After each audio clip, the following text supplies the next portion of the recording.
Hello everyone. आज हम class 12th का चैप्टर नंबर 7 इंटीग्रेशन शुरू करने वाले हैं। इससे पहले आप लोगों ने चैप्टर नंबर 5 डिफरेंशिएशन पढ़ा होगा। तो इस चैप्टर का जो बेस है वो आपका चैप्टर नंबर 5 है, डिफरेंशिएशन। तो अगर आपने डिफरेंशिएशन नहीं किया है तो आप पहले डिफरेंशिएशन ज़रूर कर लें इंटीग्रेशन शुरू करने से पहले, ठीक है। तो चलिए शुरुआत करते हैं। इंटीग्रेशन क्या है? देखिए, मैं इसके अभी ज्योमेट्रिकल एस्पेक्ट के ऊपर नहीं जाऊंगा। ज्योमेट्रिकल वो जो थ्योरी है वो मैं अभी डिस्कस नहीं करूंगा यहाँ पे, क्योंकि वो एक थ्योरेटिकल पार्ट है, ठीक है। वो कभी और हम किसी और वीडियो में उसको डिस्कस कर लेंगे। अभी जो बेसिक चीज़ है जो हमें पता होनी चाहिए इस चैप्टर को करने के लिए, हम वो डिस्कस कर लेते हैं अभी, ठीक है। तो इंटीग्रेशन को हम क्या बोलते हैं? इंटीग्रेशन जो है वो एक तरह से डिफरेंशिएशन का रिवर्स प्रोसेस है, ठीक है। इसको हम बोलते हैं एंटी डेरिवेटिव। तो इंटीग्रेशन को हम क्या बोलते हैं? एंटी डेरिवेटिव, ठीक है। ये क्या होता है? आपका रिवर्स ऑफ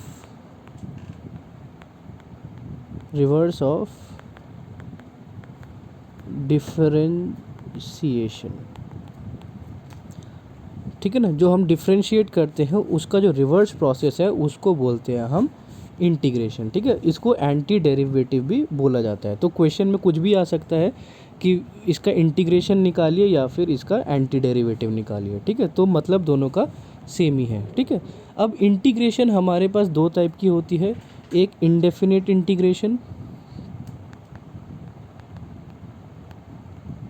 इंटीग्रेशन दो टाइप की होती है हमारे पास। एक होती है इंडेफिनिट और एक होती है हमारे पास डेफिनिट, ठीक है। दो टाइप की इंटीग्रेशन है, दोनों को ही हमें पढ़ना है इस चैप्टर के अंदर, इंडेफिनिट एंड डेफिनिट इंटीग्रेशन, ठीक है। अब बात आती है कि इंटीग्रेशन की मतलब क्या चीज़ है, ये इंटीग्रेशन क्या है। तो ठीक है, एक एग्जांपल से इस चीज़ को समझते हैं। देखिए, आपको पता है D by d x differentiation of x cube क्या होगा? 3x² होगा, ठीक है, सबको पता है, ठीक है। अगर मैं आपको बोलूँ differentiation of x cube plus 5 क्या होगा? ये भी 3x² होगा, ठीक है। अगर मैं आपको बोलूँ differentiation of x cube plus 200 क्या होगा? ये भी 3x² होगा, ठीक है। तो अब कहने का मतलब ये है कि देखिए, तीन अलग अलग फंक्शन है हमारे पास, ठीक है। ये पहला फंक्शन है एक्स क्यूब, दूसरा फंक्शन एक्स क्यूब प्लस 5 और ये है तीसरा फंक्शन एक्स क्यूब प्लस 200। तो तीनों का जो है डिफ्रेंशिएट करेंगे तो हमारे पास एक ही आंसर आ रहा है, ठीक है।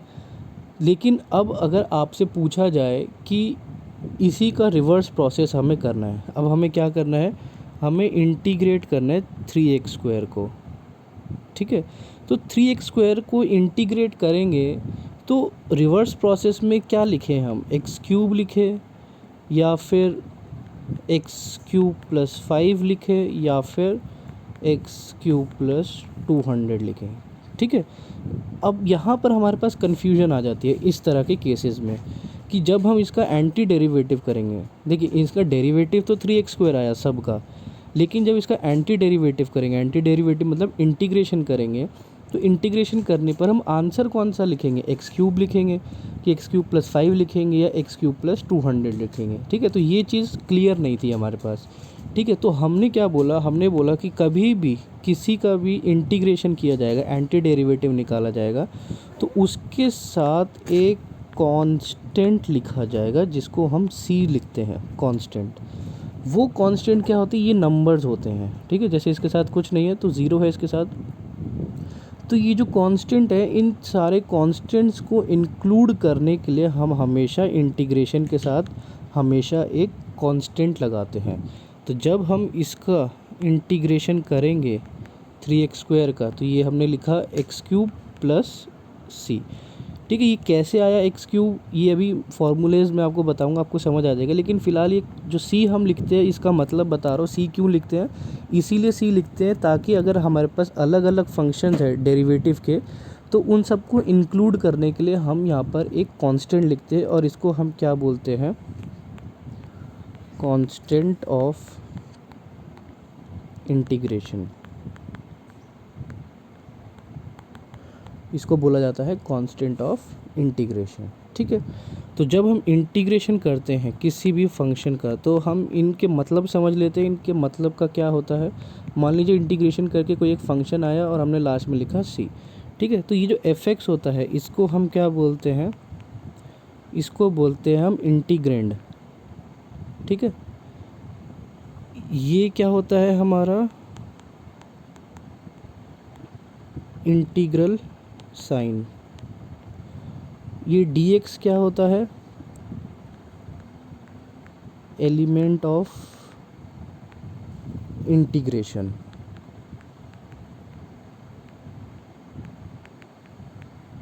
ठीक है, फाई एक्स ये जो आंसर आता है हमारा इसको हम क्या बोलते हैं, एंटी डेरिवेटिव। ठीक है, और सी मैंने आपको बताया था, सी क्या होता है आपका कांस्टेंट ऑफ इंटीग्रेशन। ठीक है, ये आप पूरा लिख लेना, कांस्टेंट ऑफ इंटीग्रेशन। तो ये सब जब हम क्वेश्चन करेंगे तो ये सब चीज़ हमें दिखाई देंगी, तो इन सब का आपको मतलब पता होना चाहिए। ठीक है, तो ये होता है हमारा इंटीग्रेशन। ठीक है, अब आ जाते हैं हम फॉर्मूलेज़ के ऊपर। ठीक है, फॉर्मूले हमारे क्या कहते हैं, तो अब मैं आपको दोनों फॉर्मूले लिखवाता हूँ एक एक करके, डिफ्रेंशिएशन एंड इंटीग्रेशन, तो आपको समझ आ जाएगा। देखिए, d by d x of x to the power of n हम क्या लिखते थे, n x n minus one. ठीक है, वहीं पे अगर हम इंटीग्रेशन ऑफ एक्स एन करेंगे, एक्स एन डी एक्स, तो ये क्या होगा आपका x n plus one divided by n plus one plus c. Constant हमेशा आएगा। ठीक है, याद रखिएगा। तो ये हो गया हमारा पहला फॉर्मूला। नेक्स्ट हम लिखते हैं d by d x of sine x equal to cos x. ठीक है, अब देखिए साइन एक्स का डिफ्रेंशिएशन कॉस एक्स है, तो integration of cos x d x क्या हो जाएगा आपका साइन एक्स प्लस सी।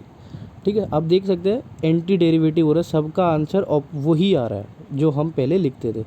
साइन एक्स को डिफ्रेंशिएट करोगे तो कॉस एक्स आएगा, और कॉस एक्स को इंटीग्रेट करोगे तो साइन एक्स आ जाएगा। ठीक है, आगे देखते हैं, d by d x of cos x क्या होता था, माइनस साइन एक्स। तो वैसे ही इंटीग्रेशन ऑफ साइन एक्स क्या हो जाएगा आपका minus cos x plus c. D by d x tan x होता था आपका सेक्स स्क्वायर एक्स।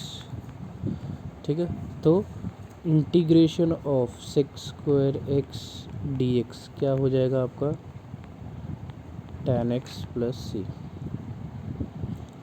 नेक्स्ट आगे देखते हैं, d by d x of cot x होता है आपका माइनस कॉसेक स्क्वायर एक्स। ठीक है, माइनस कॉसेक स्क्वायर एक्स। तो वैसे ही integration of cosec square x का क्या हो जाएगा minus cot x plus c. D by d x of sec x क्या होता है सेक एक्स टैन एक्स। तो integration of sec x tan x क्या हो जाएगा आपका सेक एक्स प्लस सी। ठीक है, आगे d by d x of cosec x क्या होता है minus cosec x cot x. तो integration of cosec x cot x क्या हो जाएगा minus cosec x plus c. ठीक है, next d by d x of sine inverse x क्या होता था one upon under root 1 minus x square. वैसे ही integration of d x upon 1 minus x square का क्या हो जाएगा, साइन इनवर्स एक्स। आगे देखते हैं, d by d x of cos inverse x क्या होगा, -1 अपॉन 1 माइनस एक्स स्क्वायर। तो minus d x upon 1 minus x square का क्या हो जाएगा, cos inverse x plus c. D by d x of tan inverse x 1 upon 1 plus x square. Integration of 1 plus x square क्या हो जाएगा आपका, tan inverse x plus c. आगे बढ़ते हैं, d by d x of cot inverse x -1 upon 1 plus x square. तो difference integration क्या हो जाएगा, 1 प्लस एक्स स्क्वायर का cot inverse x plus c. D by d x of sec inverse x 1 upon x under root x square -1। Integration में d x x square -1 equal to sec inverse x plus c. Next, d by d x of cosec inverse x -1 upon x square -1। तो minus d x x square -1 का क्या हो जाएगा आपका, cosec inverse x plus c. D by d x of e x क्या रहता है, ई x, तो इसका इंटीग्रेशन में भी सेम रहेगा, ठीक है। D by d x of log x क्या रहता है, 1 बाई एक्स। तो integration 1 by x d x का क्या हो जाएगा, लॉग एक्स, ठीक है। ये मॉड लगाना ज़रूरी है, ठीक है, क्योंकि लॉग मॉड का मतलब क्या होता है कि कभी भी, क्योंकि हमें पता है लॉग कभी भी नेगेटिव नहीं हो सकता, इसलिए हम मॉड लगा देते हैं, ठीक है। Next, d by d x of A x हम लोग क्या लिखते थे, ए एक्स लॉग ए। तो integration of A x d x क्या हो जाएगा, ए एक्स अपॉन लॉग ए प्लस सी। अब आप कहेंगे सर यहाँ पे कैसे फ़र्क हो रहा है, ये यहाँ पे भी ए एक्स का डिफ्रेंशिएट कर रहे हैं, यहाँ पे भी आप ए एक्स लिख रहे हैं, ठीक है। तो मैं इसको थोड़ा सा मैं एक्सप्लेन कर देता हूँ आपको, ठीक है। देखिए हम लोग क्या करते हैं, हम लोग लिखते हैं d by d x of A x. Answer हमारा क्या आता है, ए एक्स लॉग ए। अब देखिए ये जो फंक्शन है ये क्या है, एक कांस्टेंट फंक्शन है, लॉग ए एक कांस्टेंट है, ठीक है। तो कांस्टेंट है तो हम इसको इधर भी ला सकते हैं, 1 upon log a d by d x a x equal to a x, ऐसे भी लिख सकते हैं। तो ये जो लॉग ए है ये अंदर आ जाएगा तो भी कोई फ़र्क नहीं पड़ेगा, क्योंकि अल्टीमेटली ये क्या है, ये एक कांस्टेंट फंक्शन है, ठीक है ना। इसीलिए जब हम इसको इंटीग्रेट करते हैं तो ये लॉग ए जो है वो डिनोमिनेटर में आ जाता है, ठीक है। यही फ़र्क है और कुछ नहीं है इसमें, ठीक है। नेक्स्ट देखते हैं इंटीग्रेशन। याद रखिएगा अगर खाली इंटीग्रेशन कर रहे हैं तो वो हो जाएगा एक्स प्लस सी, ठीक है। तो ये है हमारे पास कुछ फार्मूलेज, आगे और भी फार्मूलेज आएंगे, लेकिन फ़िलहाल आपको ये फार्मूलेज जो है ये याद रखने पड़ेंगे, ठीक है, ताकि आप अभी अपनी एक्सरसाइज 7.1 को सॉल्व कर सकें। तो चलिए शुरुआत करते हैं अपनी एक्सरसाइज 7.1 से।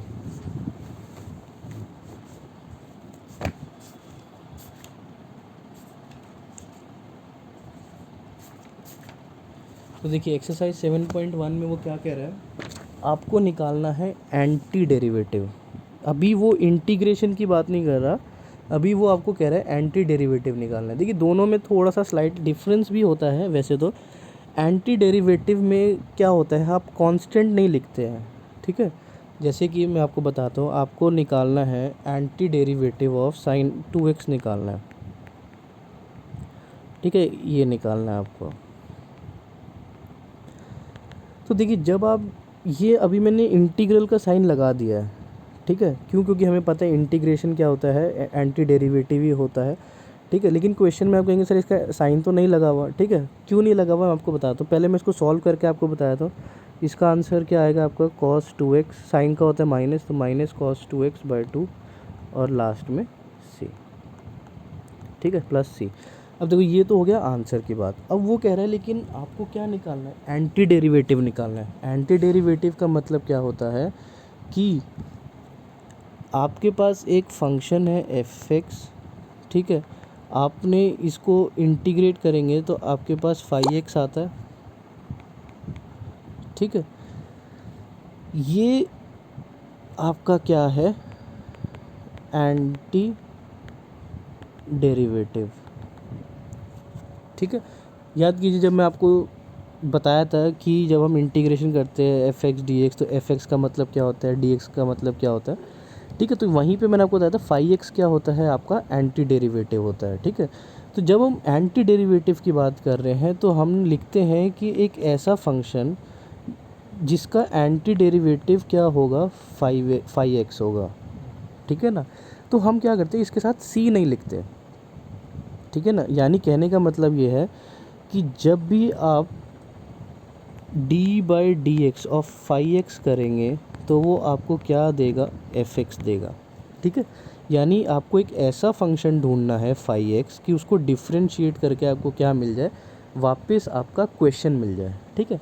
लेकिन यहाँ पर हम c नहीं लिखते, लेकिन मेरी एडवाइस सबको यही रहती है कि आप c लिखिए, ठीक है, क्योंकि वो कांस्टेंट है, वो प्रॉपर आपका एंटी डेरिवेटिव कहलाएगा, ठीक है। लेकिन अगर आप c नहीं भी लिखेंगे एंटी डेरिवेटिव के केस में तो कोई प्रॉब्लम नहीं है। लेकिन हाँ, इंटीग्रेशन जब किया जाएगा तब आपको c लिखना कंपलसरी होगा, ठीक है।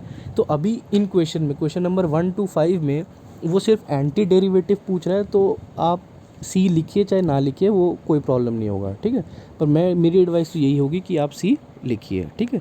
तो पहला क्वेश्चन क्या कह रहा है, साइन 2x। तो अब आपको एक ऐसा फंक्शन ढूंढना है जिसका एंटी डेरिवेटिव करके साइन 2x आ जाए, ठीक है। तो हमें पता है cos 2x/2, ठीक है। मैं c लिख देता हूँ, आप चाहे तो आप लिखिए चाहे ना तो नहीं लिखे, कोई प्रॉब्लम नहीं, वैसे c लिखना चाहिए मेरे हिसाब से, ठीक है। तो इसका ये आंसर आ गया, ठीक है, क्योंकि अगर आप cos 2x को डिफ्रेंशिएट करेंगे तो आपको sin 2x वापस मिल जाएगा। नेक्स्ट क्वेश्चन क्या है, cos 3x। अब आपको एक ऐसा फंक्शन ढूंढना है जिसको डिफ्रेंशिएट करके cos मिले। तो देखिए पहले तो आपको पता है cos तभी आएगा जब sin होगा, तो sin 3x लिख दिया। अब देखिए sin 3x करेंगे तो इंटू 3 आएगा, तो आप डिवाइड बाय 3 भी लिख दीजिए, ठीक है। ये आंसर आ गया। Question 3, e⁻² 2x। देखिए e⁻² 2x का तो हमेशा e⁻² 2x ही रहेगा, लेकिन जब आप e⁻² 2x को इसको डिफ्रेंशिएट करेंगे तो आप इंटू 2 भी लिखेंगे, तो उस 2 को हटाने के लिए आप क्या कीजिए, डिवाइड बाय 2 कर दीजिए और प्लस c कर दीजिए। Question number 4, ax + b whole square. देखिए होल स्क्वायर कब आएगा, जब किसी का क्यूब होगा, ax + b होल क्यूब लिख देते हैं हम, ठीक है, क्योंकि एंटी डेरिवेटिव निकाल रहे हैं, यानी हमें इसको डिफ्रेंशिएट करना पड़ेगा। अब क्योंकि जब आप इसको डिफ्रेंशिएट करेंगे तो इंटू 3 भी आएगा, तो आप क्या कीजिए 3 से डिवाइड कर दीजिए। और क्योंकि जब आप x के लिए करेंगे तो इंटू a करेंगे, तो आप इसको a से डिवाइड कर दीजिए, ठीक है ना। मैं ये सब कैसे कर पा रहा हूँ, चलो मैं आपको थोड़ा डिटेल में बता देता हूँ कैसे किया मैंने ये। देखिए पावर 2 कब आएगी, जब पावर 3 होगी। क्यों, क्योंकि d/dx ऑफ xn क्या होता है, nxn-1, यानी पावर कम हो जाती है, जो ओरिजिनल फंक्शन की होती है उससे एक कम हो जाती है, ठीक है ना। तो 2 है, यानी ओरिजिनल पावर क्या रही होगी, 3 रही होगी, ठीक है। तो हमने लिख दिया ax + 1 होल क्यूब, ठीक है, लिख दिया।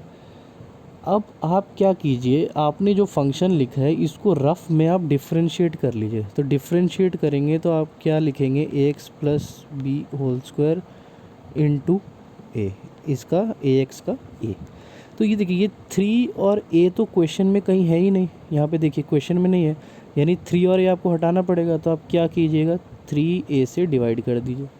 डिवाइड करते ही ये 3 और a हट जाएगा, ये आपका आंसर आ जाएगा। ठीक है, जैसे क्वेश्चन नंबर 5 देखिए, sign 2x minus 4e3x।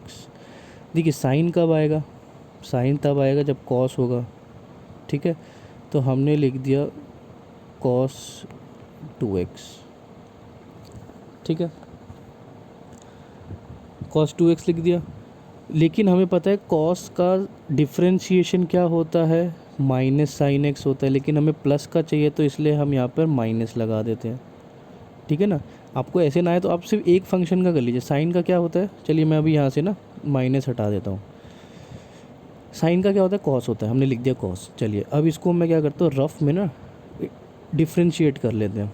Cos 2x differentiate करेंगे तो क्या होगा, माइनस साइन 2x और फिर 2x का क्या आएगा, इंटू 2। तो देखिए आंसर में क्या है, मेरे पास सिर्फ साइन 2x है, ना तो माइनस का साइन है और ना ही 2 है। तो यानी मेरे को माइनस भी हटाना है और 2 भी हटाना है। तो क्या करेंगे, माइनस हटाने के लिए माइनस से मल्टीप्लाई कर देंगे, और 2 हटाने के लिए हम क्या करेंगे, 2 से डिवाइड कर देंगे। ये आ गया माइनस। अब देखिए ई का तो ई ही रहता है, तो e3x लिख दिया हमने। ठीक है, और 4 क्योंकि कांस्टेंट है तो 4 भी लिख देते हैं। ठीक है, अब e3x का जब डिफ्रेंशिएट करेंगे तो क्या आएगा, e3x इंटू 3। तो इंटू 3 हटाने के लिए हम क्या करेंगे, इसको 3 से डिवाइड कर देंगे। ये आंसर आ गया प्लस सी, सिंपल। ठीक है ना, ये चीज़ हो गया हमारा एंटी डेरिवेटिव।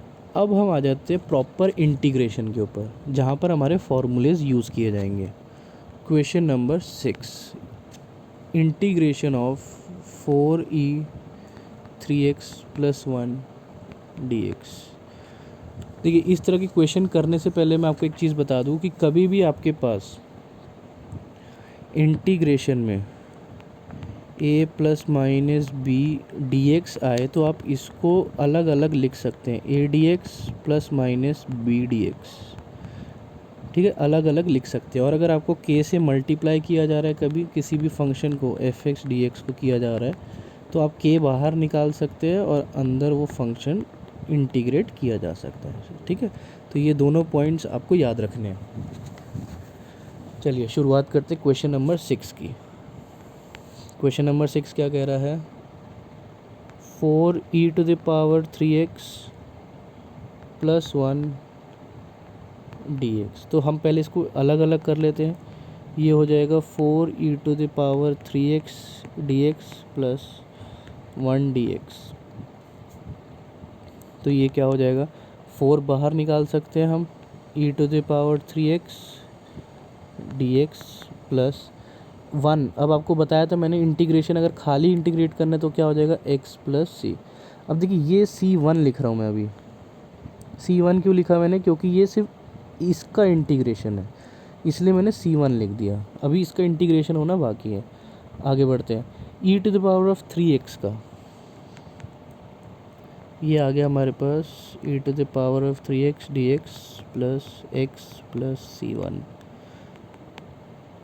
ex का इंटीग्रेशन ex ही रहेगा, डिवाइडेड बाय 3 हो जाएगा। इसका इंटीग्रेशन का c2 लिख दिया, x प्लस c1। ठीक है, अब देखिए दो कांस्टेंट लिखने से अच्छा है कि मैं एक कांस्टेंट कर दूं, क्योंकि कांस्टेंट तो हमेशा कांस्टेंट ही रहेगा। तो e3x plus x plus capital C मैंने लिख दिया। ये मेरा आंसर आ गया। ठीक है, आई होप ये चीज़ क्लियर हो गई होगी। देखिए डिफ्रेंशिएशन में जो x के साथ होता है वो मल्टीप्लिकेशन में आता है, लेकिन इंटीग्रेशन में जो x के साथ होता है वो हमेशा डिवाइड में आएगा। ठीक है, ये था हमारा question 6। Question number 7, x square 1 minus 1 by x square d x. क्या करते, पहले मल्टीप्लाई कर लेते हैं, एक्स स्क्वायर माइनस 1 dx। अब इनको अलग अलग लिख लेते हैं, x square d x minus 1 dx। अब आपको क्या करना है, इसको सिंपल इंटीग्रेट करना है। यहाँ पर आप कौन सा फॉर्मूला लगाएंगे, x the power of n d x क्या होता है, x n plus one divided by n plus one. और यहाँ पर आप कौन सा फॉर्मूला लगा रहे हैं, इसमें इंटीग्रेशन ऑफ डी एक्स होता है एक्स प्लस सी। ठीक है, ये दो फार्मूले यहाँ पे लगेंगे, ये दोनों फार्मूले याद रखेंगे। तो ये शुरुआत करते हैं, x square d x minus d x, तो ये हो जाएगा आपका x cube by 3 plus C one minus x plus C two. Solve करेंगे, x cube by 3 minus x plus c. ठीक है, सिंपल है, इजी है। अब आप कहेंगे कि सर यहाँ C1 प्लस का था, यहाँ माइनस C2, देखो दोनों कांस्टेंट अलग अलग है, उन दोनों को हमने जोड़ के एक कैपिटल C लिख दिया है बस, और कुछ नहीं। Question number 8, ax square plus b x plus c d x. Integrate करेंगे तो अलग अलग कर लेते हैं इसको, x square d x plus integration of b x d x plus integration of c d x.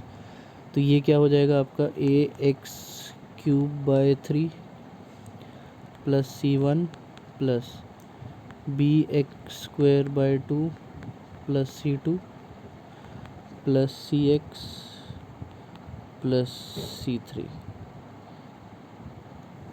ठीक है, अब क्या करेंगे, हम सारे जो कांस्टेंट हैं इनको एक करके एक बड़ा कांस्टेंट लिख लेंगे। जब बड़ा कांस्टेंट लिखेंगे तो क्या हो जाएगा हमारे पास answer, a x cube by 3 plus b x square by 2 plus c x plus बड़ा c. Next question number 9, 2x square plus e x d x.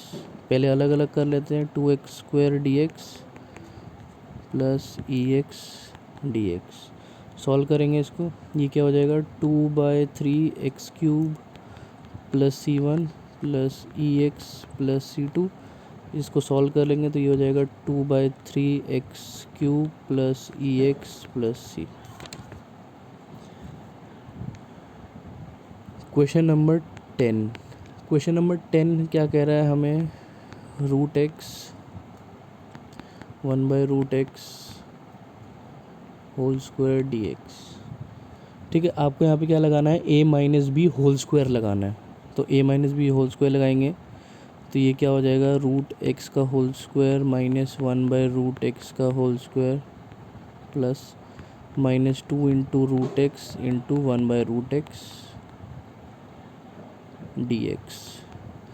तो ये हो जाएगा आपका x प्लस 1/x माइनस 2, ये कैंसिल हो जाएगा, dx। इसको अलग अलग लिख लेंगे अब, x dx plus 1/x dx minus 2 dx। x का क्या हो जाएगा, x square by 2 plus C one, 1/x का क्या होता है, लॉग मॉड x प्लस सी two minus 2x plus C three. सारे सी एक साथ कर देंगे, x square by 2 plus log mod x minus 2x plus capital C. ये हो गया हमारा क्वेश्चन नंबर 10। क्वेश्चन नंबर 11,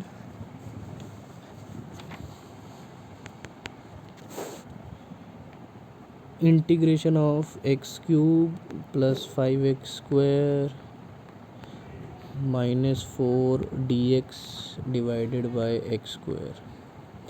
हम एक्स स्क्वायर से डिवाइड कर देते हैं, x cube by x square plus 5x square by x square minus 4 by x square. तो ये क्या हो जाएगा, x प्लस 5 माइनस 4 एक्स की पावर माइनस 2। इसको हम ऊपर ले आए, अब इनको सबको अलग अलग लिख लेते हैं। X d x plus 5 dx minus 4x-2 dx। Solve करेंगे। x²/2 plus c1 plus 5x+c2 minus 4। यहाँ पे हम वही फार्मूला लगाएंगे x⁴n वाला। n हमारा जो है नेगेटिव में, तो कोई प्रॉब्लम नहीं है, फार्मूला हम वही लगा रहे हैं, प्लस c3। तो ये हो जाएगा x²/2 प्लस 5x। इसको मैं डायरेक्ट लिख देता हूँ। ये हो जाएगा आपका माइनस और माइनस कैंसिल हो जाएगा, प्लस 4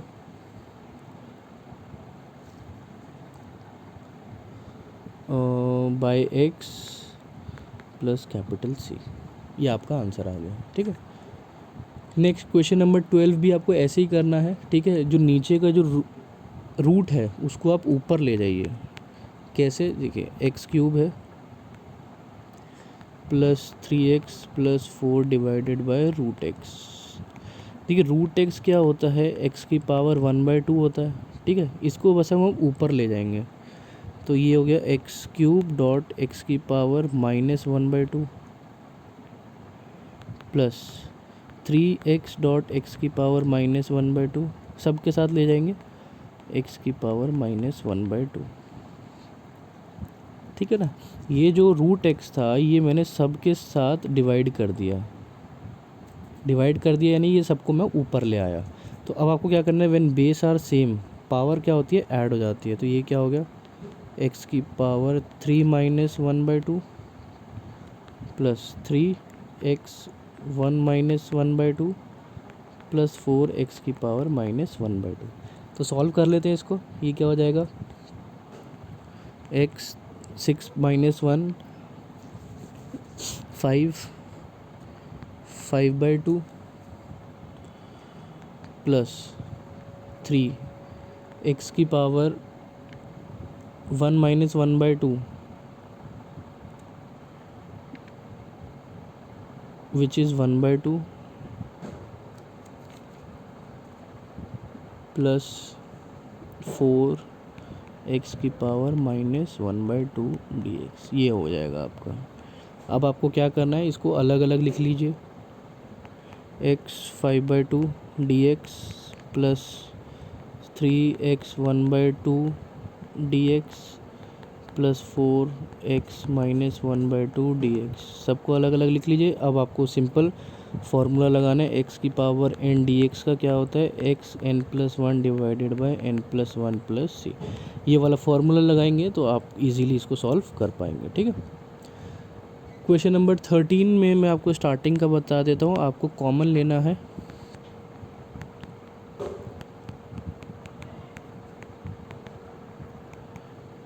ठीक है। कॉमन लीजिए। पहले x² कॉमन लिया, x-1, दोनों में 1 कॉमन लीजिए, x-1 divided by x-1 dx। यहाँ से फिर से कॉमन लीजिए, x-1 ऊपर आ जाएगा, x² प्लस 1 और नीचे x-1। x-1 कैंसिल हो गया। आपके पास क्या बचा? x² plus 1 dx। x² plus 1 को अब आप इजीली सॉल्व कर सकते हैं। इसको अलग अलग लिख लीजिए, x² dx प्लस 1 dx।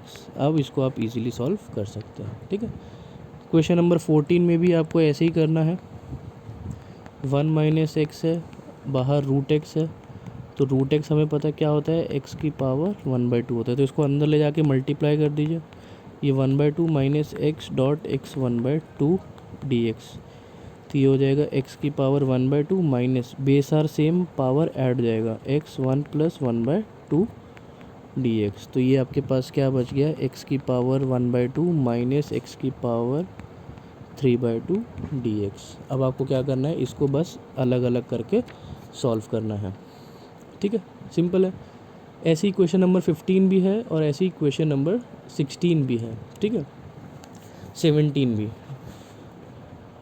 17, 18 ये सब डायरेक्ट क्वेश्चन है। मैं क्वेश्चन 19 एक बार सॉल्व कर देता हूँ आपके लिए। क्वेश्चन 19 में वो क्या कह रहा है? sec² x dx divided bye cosec square x. ठीक है, देखिए हमें पता है सेक क्या होता है 1/cos और कॉसेक क्या होता है 1/sin। ठीक है, इसी को हमें यूज़ करना है। तो हमें क्या दिया हुआ है, sec square x by cosec square x. इसको हम क्या लिख सकते हैं, अब ये हम ऐसे लिख सकते हैं 1/cos square x divided bye 1/sin square x dx। इसको चेंज करेंगे, साइन ऊपर चला जाएगा, कॉस नीचे आ जाएगा, ये हो जाएगा आपका sin square x divided by cos square x dx।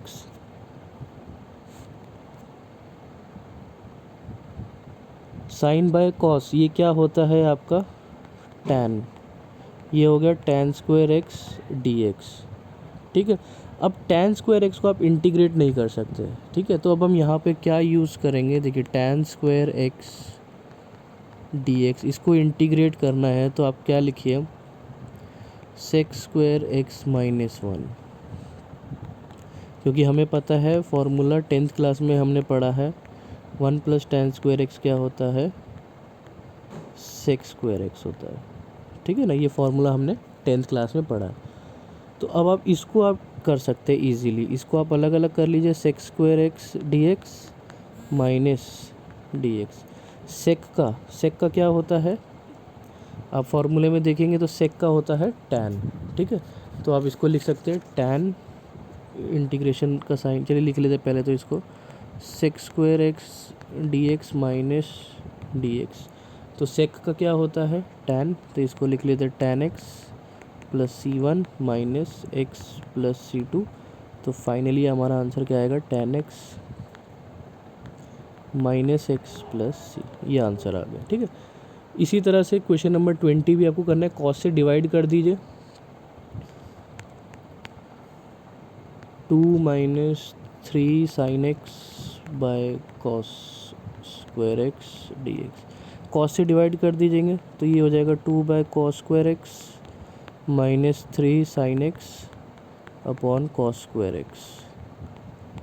ठीक है, देखो 1/cos क्या हो जाएगा आपका 2 sec square x minus sine by cos क्या हो जाएगा आपका 3 tan x, और जो नीचे एक और कॉस है उसका क्या बन जाएगा sec x।